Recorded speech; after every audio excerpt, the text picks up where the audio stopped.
Welcome to the Show. We are two geeks who talk about everything. My name is Aaron, and I am joined, as always, by my cousin, Landon. Good day. Dude, how was Universal Studios? Awesome as always. Though we rode less rides this time. We just kind of took it easy, Just Walked, enjoyed the day. Enjoyed. We watched the horror makeup show 3 times. It's the same show, but my kids and my wife were fascinated by the humor and the story and the stuff that was there. So they were like, I just want to watch it every day. So why not? I mean, if it's something you enjoy, I mean, how many times have I seen Back to the Future? I mean, it's not like I get surprised at the end when he gets back home and then Doc shows up again saying they have to go to the future. I mean, I'm not surprised by that. I know what's going to happen, but I watch it about true 33 times a year. So you bring up Back to the Future, and it reminds me because I texted you. I went to the Back to the Future escape room game at Universal. I was going to ask you because you said it was expensive. Did you have to pay extra to do that? Yes. Oh, that's not cool. Insanely expensive. So yeah, if it's inside the park, it should be part of your. Well, it's in City Walk. So, okay. That's the neutral zone. That's the Switzerland. It's kind of part of the park, but not really. So we go into this place and again, like I said, it's expensive. Most escape rooms you're going to find are about $40 a person, something like that. Sure.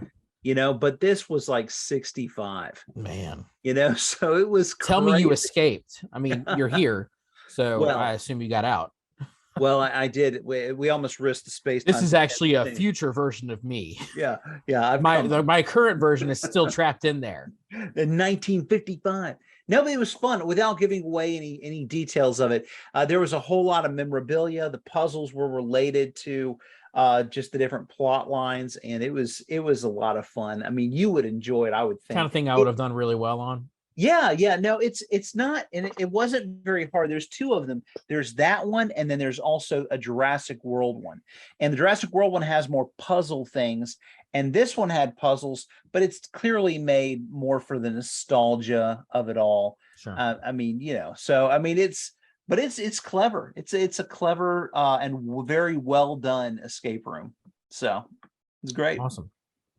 All right. Well, if you are just tuning in, then it's because you probably read the description and saw the title of this week's episode, which means you already know that we are discussing a new movie and an old video game today. The Super Mario Brothers movie hit cinemas this weekend and dominated the box office.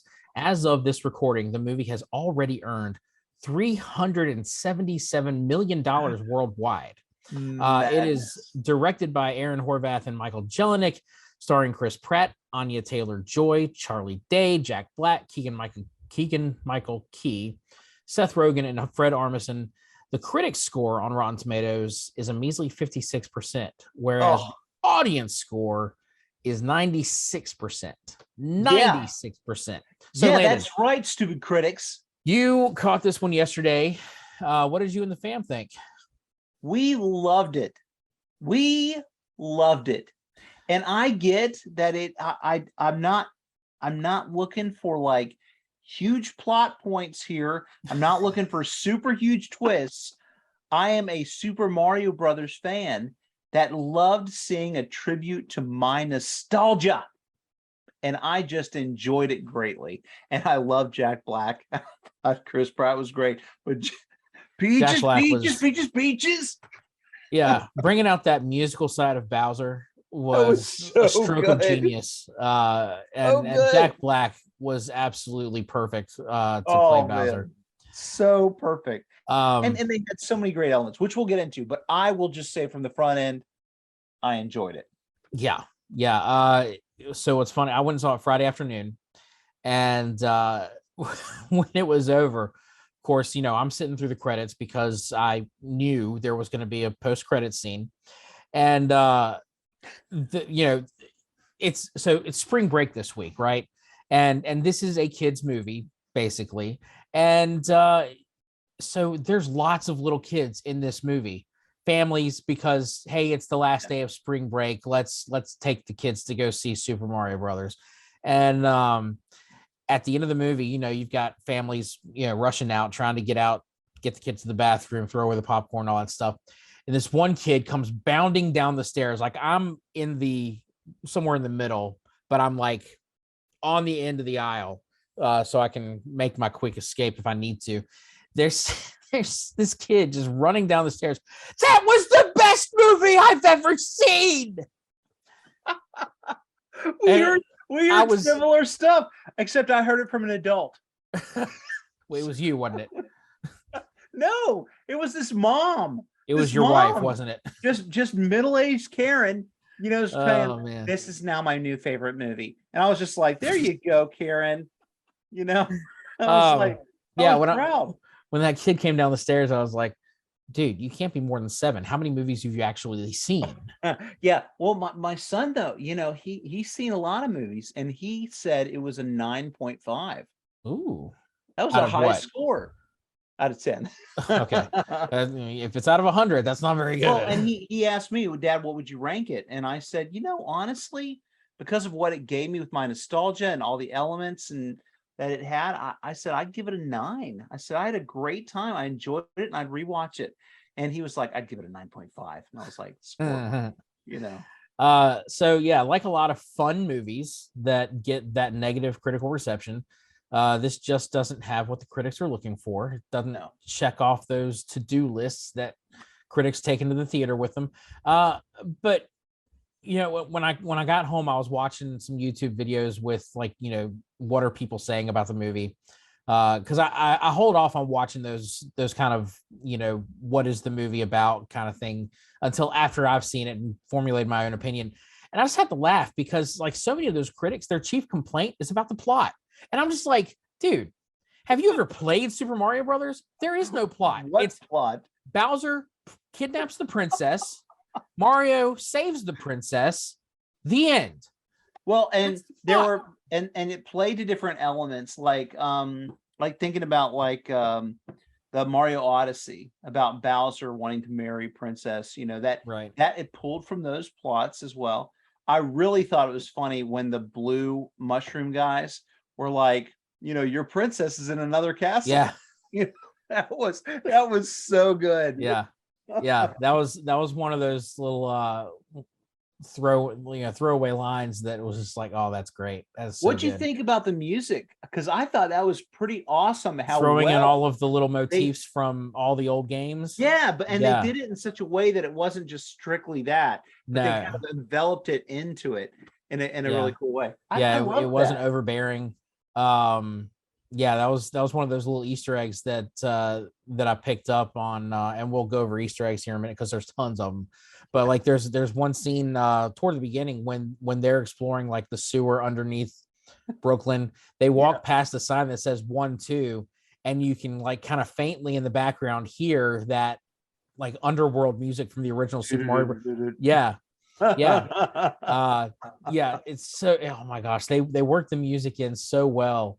Man, it was surprising. I thought it was it was fun. It was fun. It wasn't, it's not going to break any records. It's not going to win any major awards. I'm sure it'll win, something somewhere. Somebody's going to give it an award for something. Because the animation was very pretty. I thought so. And another one of the things that like critics complain about is fan service. Now, I'm sorry, I don't understand why people complain about fan service in these movies. What do you mean? What does fan service mean? Like, they just throw in things because they know that it's going to stir up nostalgic feelings. Like, that's a criticism? Yeah, that is a criticism. You get it when there's a Star Wars movie that comes out, or like really anything that has a history to it. Right. Like they're like, they're just playing this up for fan service. What's wrong with that? That's who we are. I'm a fan. I want to enjoy this movie. If they're going to be playing up fan service, thank you. That's what I want to see. Appreciate me. Oh my gosh. Wow. So mentioned all of the folks starring in the movie, and it would be remiss if we didn't mention that there was a controversy surrounding Chris Pratt's casting as Mario early on. Did you ever hear anything about that early on? No, I don't think I did. What happened? I don't know. People complained about Chris Pratt being cast as Mario, and I think some of that went to not who Chris Pratt is as an actor, but Right. as there's a voice actor who has been playing Mario in the video games for decades, right? Right. And okay, I get it. You want to show some respect, and he had two different roles in this movie. I looked it up. He played Mario and Luigi's dad. Oh, cool. And he also played Giuseppe, the guy playing the Jumpman video game at the beginning of the movie when they were watching their plumbing commercial at the pizzeria. Yeah. So he's in the movie. He's not playing Mario, but I mean, I wouldn't want to sit through an hour and a half of listening to Mario. It's me the whole time. It's funny though, because when the dad did whoopee or whatever he did, I thought to myself, I was like, oh, that's pretty close. And I was like, and then it's funny because you say that, and I'm like, oh no, that was accurate. That was actually him. that was the real Mario. Yeah. But I mean, I don't know. I wouldn't want to sit through again an hour and a half of that high pitched voice. There's nothing wrong with that. It's fun in a video game. Right. But when he's got actual dialogue. Right. I thought Chris Pratt did a good job. I thought it was fine. Yeah, I'm glad there wasn't any accents. I mean, they played and they joked at the beginning with their commercial. Sure. But then they're just talking normal. I'm glad they did. That was pretty good. So and speaking of the commercial, like how great was it that they pulled out the old Mario Brothers rap from the Mario Brothers Super Show? So good. Let's throw this one way back to 1992. Yeah, if you don't know what we're talking about here. So they had the Super Mario Brothers Super Show. And this is, this was the rap that they did, at the opener. And they pulled it out here, which is great. Let's see what else. So, let's talk about Jack Black for a second. So the opener with him and the Penguins. Also, the King Penguin was Corey Payton, which was great. I thought that was Michael Richardson. Oh, I thought it was Corey Payton who did the King Penguin. No, he has worked with the directors a number of times before. He was the voice of Cyborg in Teen Titans Go. No, yeah, he's Cyborg. He was also King Ezekiel and Walking Dead, but he was listed in the credits, and I thought it was that role. He was absolutely. He was listed. Maybe that's who he was. I thought it was Kevin Michael Richardson. I'll look it up real quick. But anyway, Corey Payton was in it. Which one of the reasons I was identifying with it was because the way he talked was very much like King Ezekiel from The Walking Dead. Yeah, and it's very that very well might be that's who that is, because he didn't have a big role, but it was that really was great. That hearing that voice coming out of that tiny little penguin. That was so Do good. you yield? Do you yield? That's exactly. I do not. So he did, Penguin King. That's who he did. He was the voice of the Penguin King. So, and I know they showed that in the trailer, like originally showing that whole scene with the penguins throwing snowballs at him. It was still funny to see again. Yeah. Oh yeah. It was great. Did you enjoy the Mario Kart stuff? Because I loved that. That was so good. Oh my gosh, the Rainbow Road. I mean, it might be my favorite part of the movie. Actually, all of it was so great, so well done. And it's just like, man, I want more. Yeah, you're gonna get more. So let's talk about Easter eggs. So I've written a few down that I could remember. There's like thousands of them probably. There's tons, but or had to be like that I didn't even catch. But like, so the pizzeria they're in at the beginning is Punch Out Pizzeria, Yeah. And I don't know if you noticed, like on the wall, all the Like pictures, Glass Joe and so many everybody, characters, from Punch Out. That's great. The arcade game that Giuseppe's playing it's called Jumpman, but it's basically Donkey Kong. Like if you watch him playing it, and Jumpman is what Mario was originally called before he had a name. Oh, I didn't know that. Yeah, He was so called his first appearance was in Donkey Kong, and they called him Jumpman, and because he just was a character with no name. You just jump. Luigi's ringtone on his phone was the GameCube startup music. Oh yeah. As they were running through Brooklyn to get to their first job, it was so much like World 1-1 of Super Mario Brothers. That was true. And it even ended with him sliding down the pole. Yeah, next it to was 2D. the burger place that was like that looked like the castle. Yeah. Oh gosh, what's another one? Oh, when Mario was playing NES in his room, and he was playing Kid Icarus. Yeah, Kid Icarus, right? I saw that. Oh, the antique store in the Mushroom Kingdom. Did you see that? There was a toad that picked up an old video game cartridge, and he was asking if it works, and the salesman said, "Yeah, but you got to blow into it." Classic Nintendo. The last one I've got here is Bowser's Piano when he was playing his ballad for Peach. The piano is made by Ludwig von Koopa, which is the name of the World 7 villain in Super Mario 3. So, oh my gosh, oh my gosh, so good. Pretty heavy on the wizard. Did you notice that? Yeah, Kamek. Very wizard. heavy on him, which was fine. But just a lot of his involvement in the storyline. What'd you think of the little star that was the depressing star that was caged? That was pretty good. It's clearly that's a little kid doing the voice, and it's so funny when you hear a little kid getting existential like that. Life is just a pointless void. And then at the very end of the movie, he's like, and into a blackness. just laughing. Oh my God. And it ended with we had a happy ending, but still that ending is sad. Oh, and Princess, she was good too. Princess Peach. Yeah, so they changed it up a little bit where it was the princess was helping Mario save Luigi, who had been kidnapped, or not kidnapped, but captured. Yeah. When they got separated in the warp zone.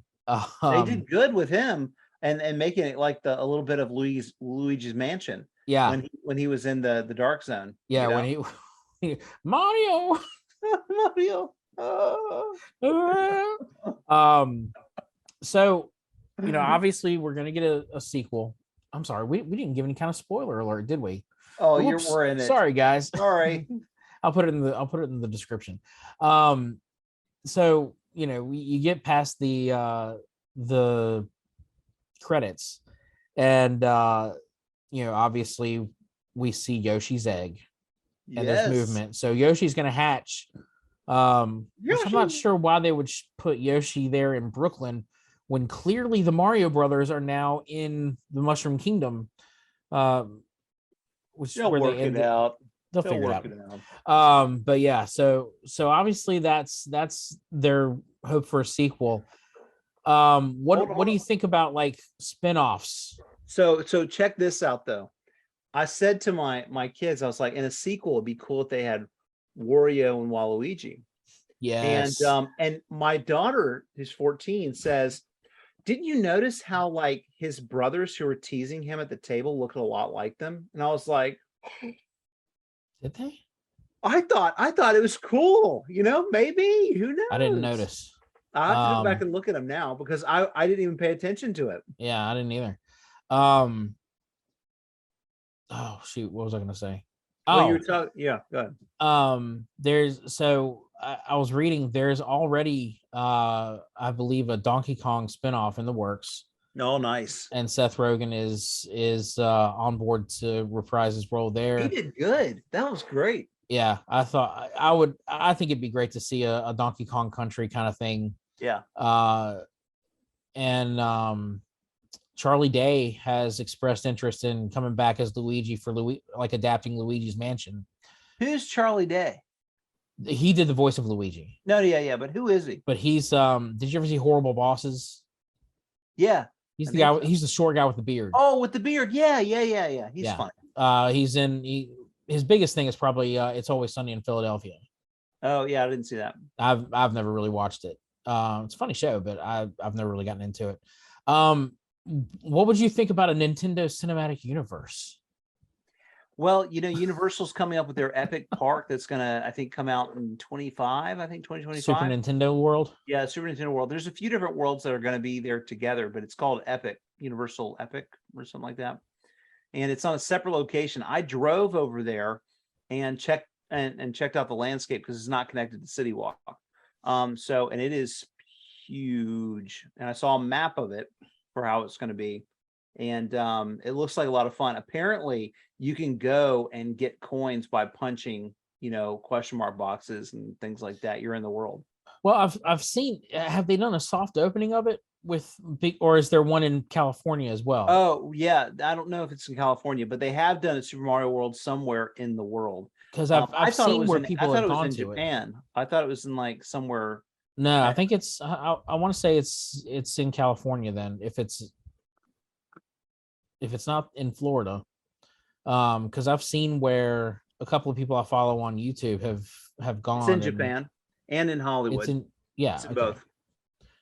Yeah, so there's both. They've done a soft in Hollywood, but yeah, so it's gonna be quite the thing.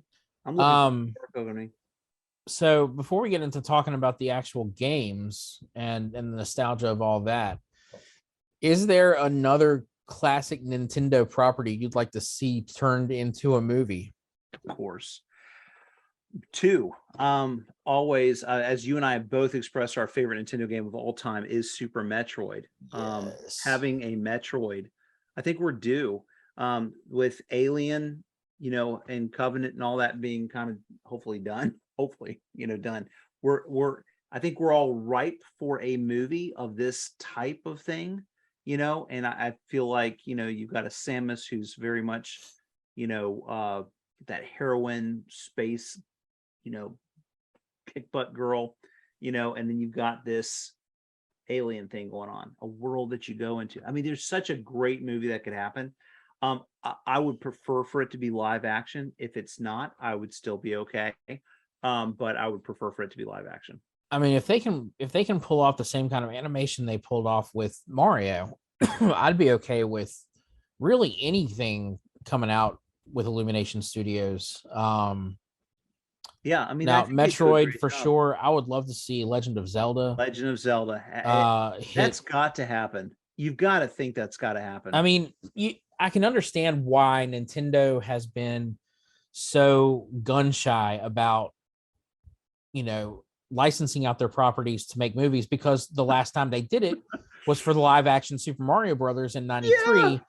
And that didn't turn out so great for anybody, though, I enjoyed it when it came out. I know that there's a huge camp of haters. It's just, I think for we didn't have anything, Now the whole thing that happened with Bowser was so disappointing.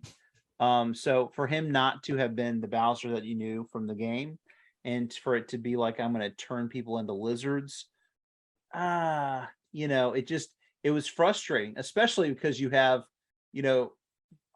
King Koopa, turtle, I mean, in the end, it's not just a lizard. It's not just a dragon. It's turtle, with spikes. It's turtle spike, but just that movie just made it so. But I thought the John Leguizamo and Bob Hoskins I thought it was fun, they were drunk most of the time when they were making that movie. It's the only way they could get through it. You'd have to be, Such a bad movie. But like, because of that, I mean, you can understand why Nintendo has not been, super psyched about trying to let studios, get their hands on these classic properties that, they own. These are their intellectual properties. And I think, now if we get to that point where Mario, obviously Super Mario Brothers now is going to be a huge success. Who knows what it's gonna like. Opening weekend, obviously $377 million. That's, I mean, it did open on Wednesday, sure, but that gives it an extended opening weekend. But that's a lot of money, It is. And The so, great thing about Nintendo though, and game makers, is I think that they have to take such a close attention to what the fans think, and they have to take such a close attention to detail and plot, because I mean their success with putting a game out is the make or break, right? now It's we it's a lot of investment that those people have into it, as opposed to just some studio saying, "Oh yeah, we'll just take it and run." So I really respect that Nintendo has been very has held back, well, and something good about this too is that the original creator of Mario was hands-on in the making of this movie. He was a producer on the movie, and so he was there front and center as Nice. they put this thing together. Nice. And we kind of give the critics a hard time about complaining about no plot with this movie or having a thin plot, but I think that's fine with Super Mario Brothers. But if it comes down to a Legend of Zelda or a Metroid, you're gonna need a really good story. I mean, Legend of Zelda has the potential to be Lord of the Rings epic. It really does. More than one movie, even. Oh yeah, absolutely. And so long as I don't have to Metroid's the hear same way. I mean, just so Metroid long- has the potential to be a it space opera it really does. of epic proportions, and so you got to get the right creators in there to do these movies and do them well. No, you're right. You're right. So long as I don't have to hear like, "Excuse me, princess," No, you know, man, every Friday. it was rough. That would be great though. I like the way you say it's space opera. That would be so good to watch that. But you're right. Those would be far more plot intensive. Now, sequels to this, I think, are going to be scrutinized. But if anyone can pull off doing a good sequel, it's Illumination. Yeah, I think they'll be. I think it'll be They've fine. done well with all the Despicable Me and Minions. I think they're very thoughtful about what they put together. There's a ton of different ways that this franchise could go. I mean, obviously they're going to introduce Yoshi, and we got that kind of in the background, a bunch of Yoshis running by when they were on their way to the jungle world or whatever, to meet with Cranky Kong. But so there's that. There's what you mentioned, Wario and Waluigi coming in as potential antagonists or rivals for Mario and Luigi. Wart from Super Mario Brothers 2. That's a pretty good story. It's all a dream, but wasn't a bad story. No, they could at least throw something in there, for it. Yeah, I mean, they had the Shy Guys in this one, who were from Super Mario 2. But anyway, all right. So the classic video game series, that there are so many games that Mario has made appearances in. Yeah. So but obviously he was the referee in Punch Out, Yeah, he was. Oh my gosh, I looked on Wikipedia to see how many games he has actually appeared in. How many? I'm not going to tell you because that's part of our trivia for later on. Ooh. But when you think about the mainline Super Mario games, what's your favorite? Or what would you say is the best one? It's the best is hard. I mean, because so I think what's the one is it Super Mario World where he was able to run around 3D? Like, No, that's Super well, Mario 64. 64. That one. That one I would consider to be my all-time favorite, largely because of what it did for me at the time. It was just such a different it was groundbreaking for me to be able to do something like that. And I know the graphics compared to what we have now obviously aren't great, and all that, but it was insane to me that you could do that. And that was my first experience of exploring and what would later lead to me playing other games like Assassin's Creed or Far Cry or even Legend of Zelda Breath of the Wild, where I had a strategy for how I go about finding things and exploring. This game was the beginning of that for me, Mario 64. So that will always kind of be my favorite. What about you? I'm an old school 2D kind of guy. Yeah, Yeah, my favorite is Super Mario World, Super yeah, Nintendo. yeah, And could have come back and said like New Super Mario Brothers Wii or something, because those were good too, sure. where they brought back the 2D kind of feel with the game, with modern graphics. Yeah. But no, that 16-bit Super Nintendo Super Mario World, I think, is uh for me, it's the pinnacle of what Super Mario Brothers should be. Except you don't get to play as Luigi, which is a little disappointing. Is this the one with the cape where you get the cape? Yeah, yeah, you Yeah, get that's cool. you play That's with the cape. and you go to the different islands, right? Yeah. Yeah, that's fun. That's a good I game. honestly, when it comes to the 3D ones, and you're right, Super Mario 64 was groundbreaking because it was the first 3D Super Mario game. I don't know, something about games in 3D where if the camera is not just right, like the camera angle, I get confused when you're moving around. Yeah. And so I don't know if that's my old age. I mean, of course, that game No, came it's out when I was it's like, fair. 14, but Yeah, it's that's fair.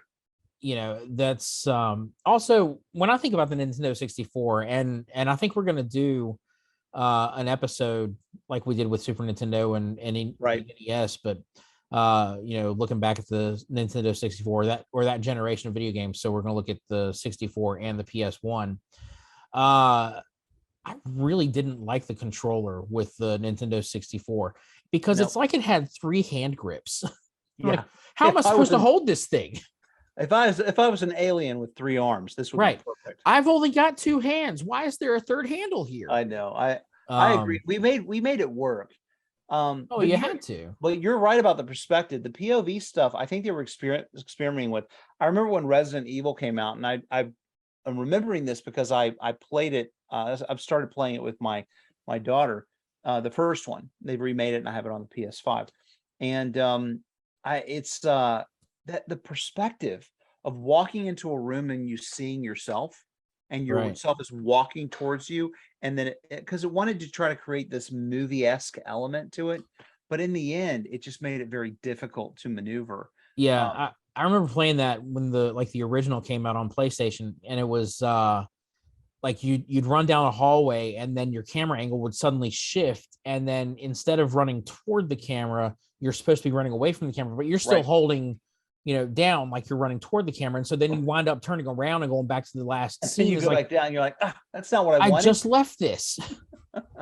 I know. It's true. So they were trying to figure stuff like that. And they tried to do the whole thing with the little guy in the cloud who could bring your perspective around in different Right. ways. But still it was a hard sell. It was funny, this movie though, when they had the whole eel thing, I was like, oh yeah, yeah. Ooh, that eel and Super Mario 64 was pretty scary, you know? Oh, is that was from that? Yeah, it was from Okay. that. And then there was also this wasn't in the movie, but there's this cavern you go in where it's got like this Loch Ness monster type of thing at this underground lake. And that thing is harmless. It doesn't hurt you, but it is so ominous and scary.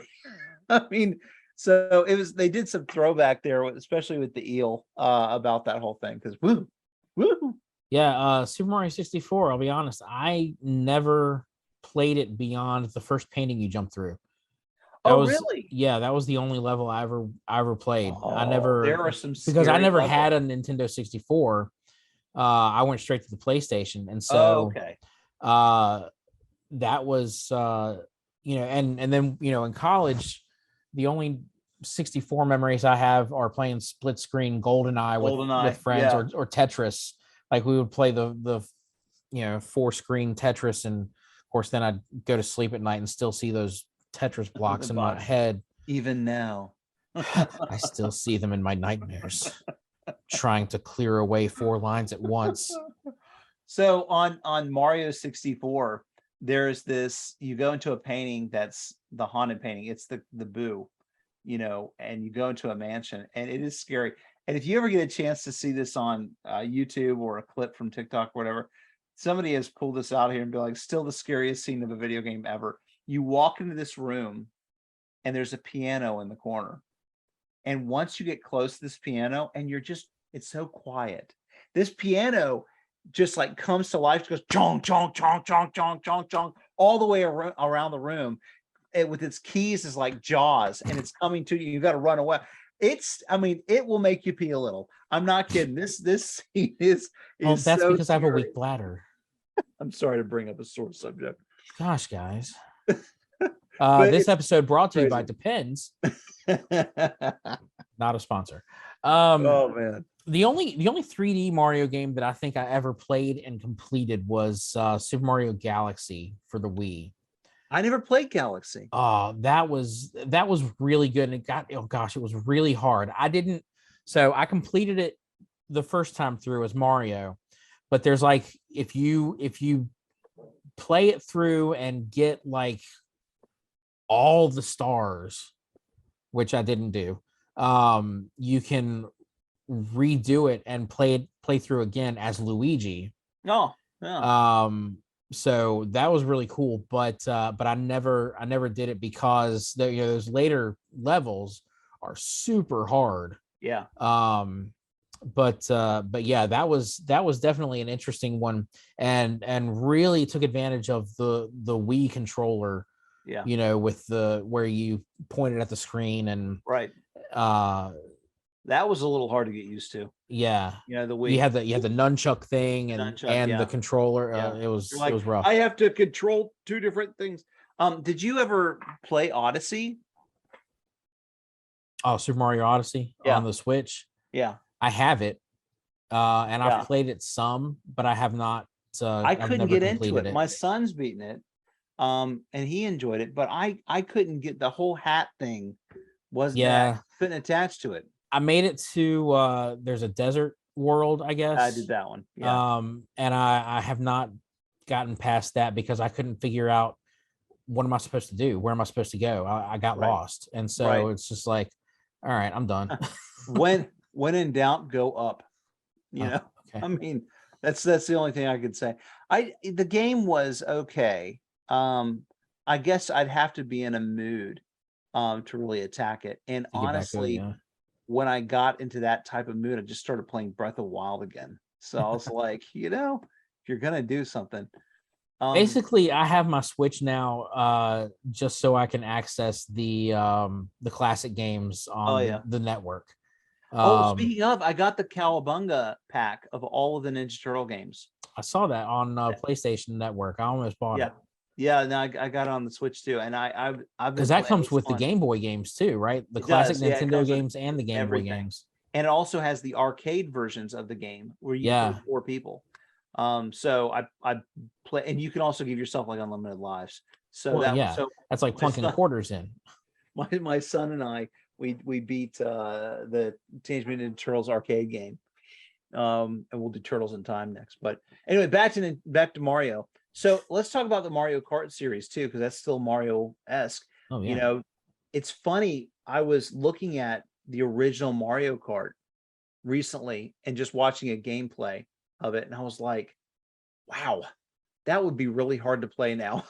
I mean, Yeah. I don't think I can go back when you're used to all of the special things you can, like drifting and the special moves and stuff, and the power-ups that you get in the newer games. Yeah. You go back to the original ones, like all I get is a lousy banana peel, maybe if I'm Yeah. lucky a red shell. That's it. Yeah. That's the best I can do.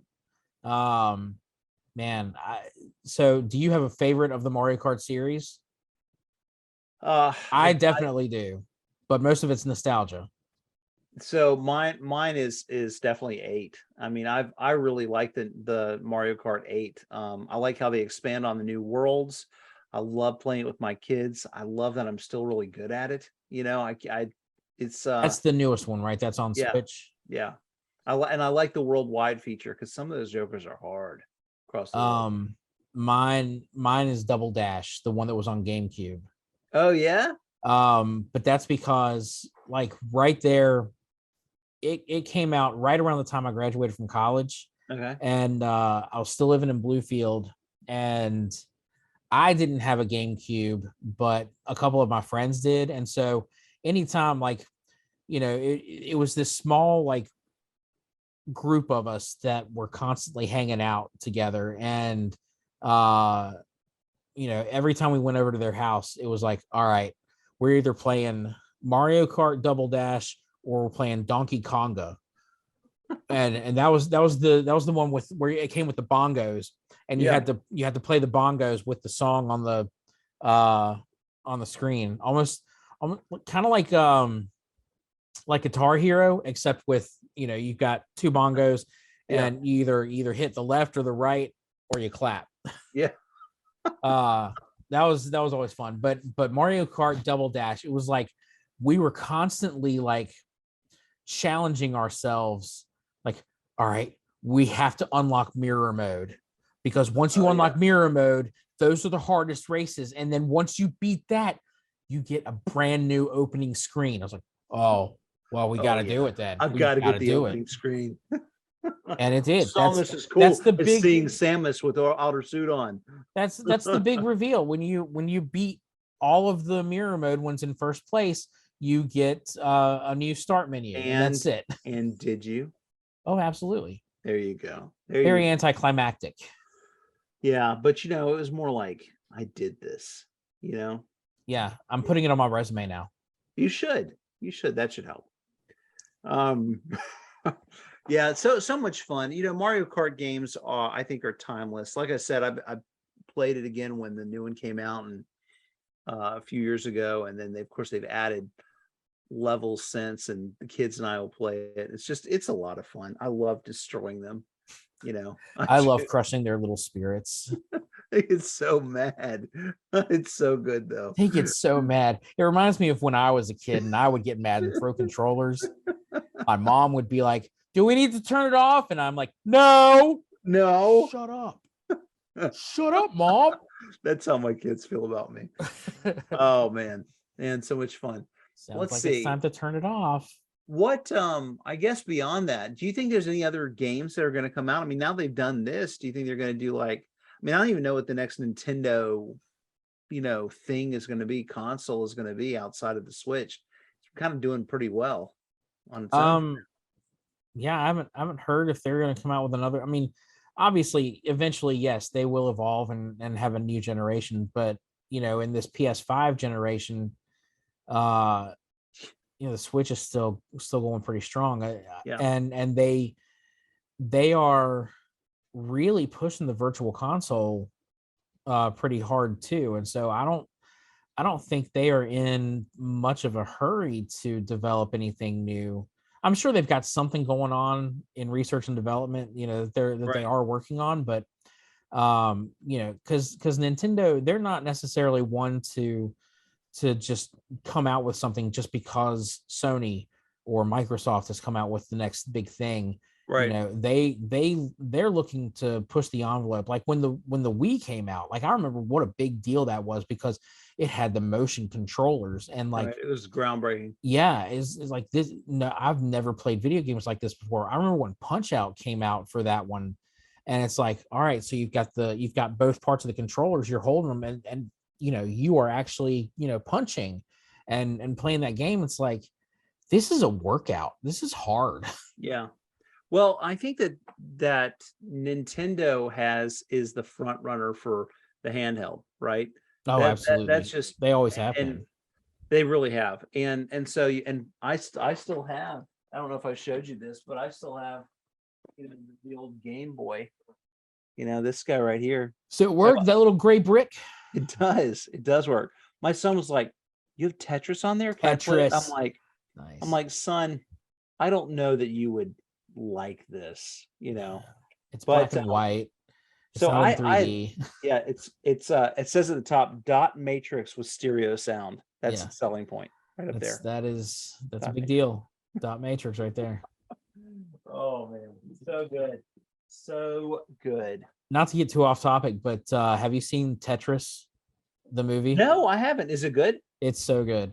Oh, I need to see it then. Yeah. It's Is it on Apple HBO? Plus. Oh, Apple Plus. All right. Yeah, Apple TV. It's really good. Of course, it's obviously, glamorized and dramatized quite a bit compared to what happened in real life with the creation of Tetris. Oh, okay.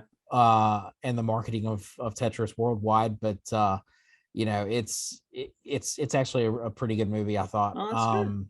And I had seen like a documentary with the real story of how Tetris was able to get out of Russia during the Cold War, and how it became the phenomenon that it became, and it's an interesting story. But it was great, the movie.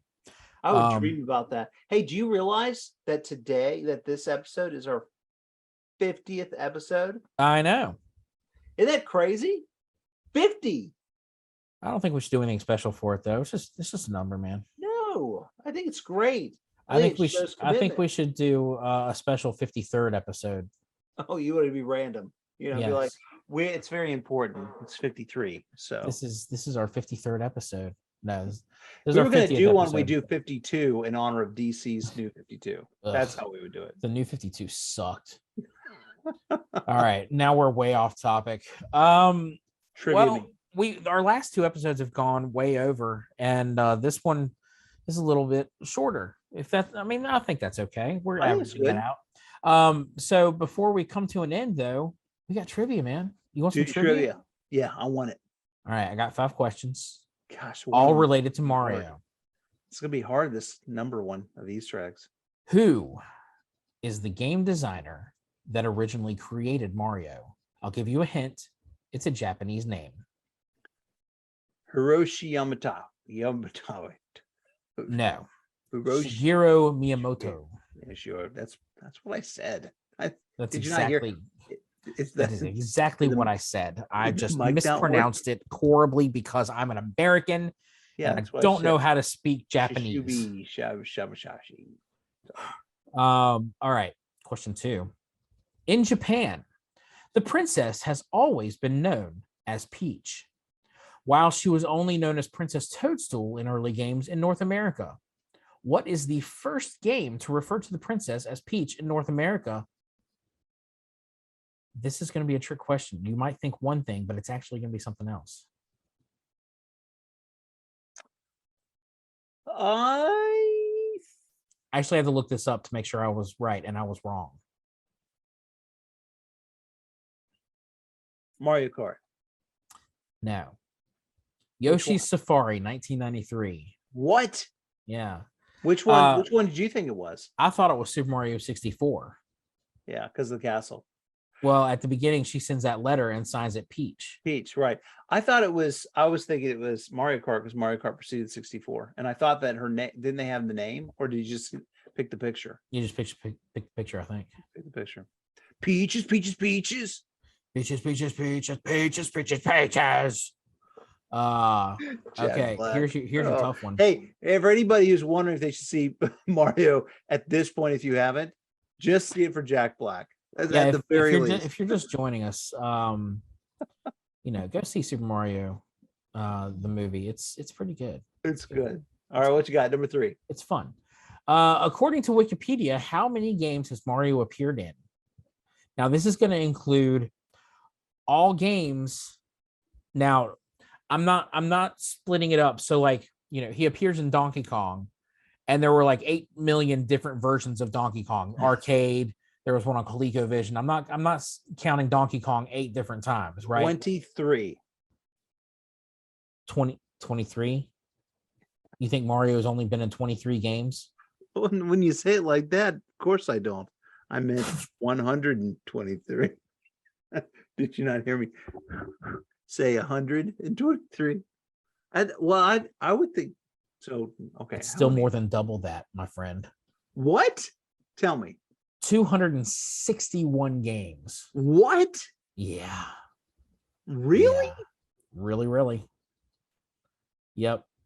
So but that you're again, talking about cameos? that's according to Wikipedia.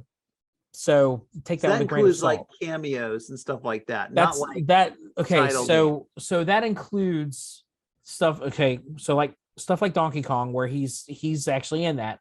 It also includes Punch Out, where he's the referee. Yeah. So it does not include like if his image just shows up in a video game like as an Easter egg. Oh, okay, gotcha. These are games where that's insane. That is either a playable character or an NPC who is integral to some piece of the game. Gosh, that's insane, isn't it? I'm failing. All right, this one I hope you get this one. This one's a throwback. In what game did Mario appear as the bad guy? Mario as the bad guy. Yeah. Wario World. No. Even further back than that. Way back. Where he was the bad guy?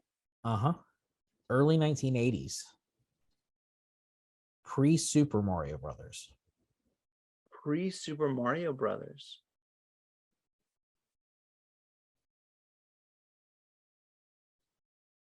To my knowledge, it's the only game where he was the bad guy. Where he was the bad guy? Yeah. Now, it's not like he's a villain that you have to fight, but he is the antagonist. What?